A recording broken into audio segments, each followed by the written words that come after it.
Always low, low prices at Pahrump Valley Auto Plaza. U.S. President Donald J. Trump and Vice President Kamala Harris faced off for the first time last night during this year's second U.S. presidential debate, yet first between the two. This marks the first time Trump and Harris have ever met in person. Now let's dive into some soundbite highlights from the ABC-hosted exchange as the two candidates contend for the White House just 54 days away from Election Day. I am actually the only person on this stage who has a plan that is about lifting up the middle class and working people of America. I believe in the ambition, the aspirations, the dreams of the American people.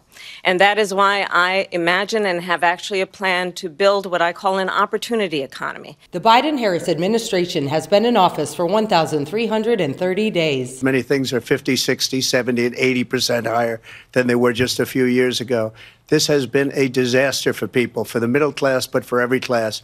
On top of that, we have millions of people pouring into our country from prisons and jails, from mental institutions and insane asylums, and they're coming in and they're taking jobs that are occupied right now by African Americans and Hispanics. Voters are divided when it comes to yesterday's fact-checking. I'm going to invite you to attend one of Donald Trump's rallies, because it's a really interesting thing to watch. What you will also notice is that people start leaving his rallies early out of exhaustion and boredom. People don't go to her rallies. There's no reason to go.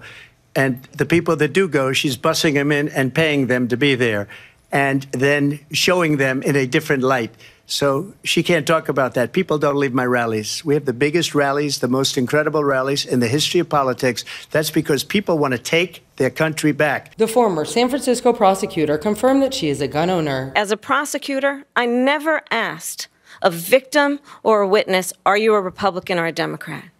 The only thing I ever asked them, are you okay? And that's the kind of president we need right now. Someone who cares about you and is not putting themselves first.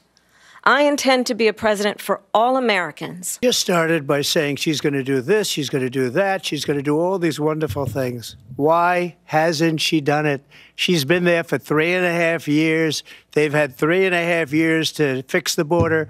They've had 3.5 years to create jobs and all the things we talked about. Why hasn't she done it? She should leave right now, go down to that beautiful White House, go to the Capitol, get everyone together and do the things you want to do, but you haven't done it and you won't do it because you believe in things that the American people don't believe in. Our Silver State swing votes are crucial in this year's race for the White House. I'm Maria Centers for News 25 Las Vegas.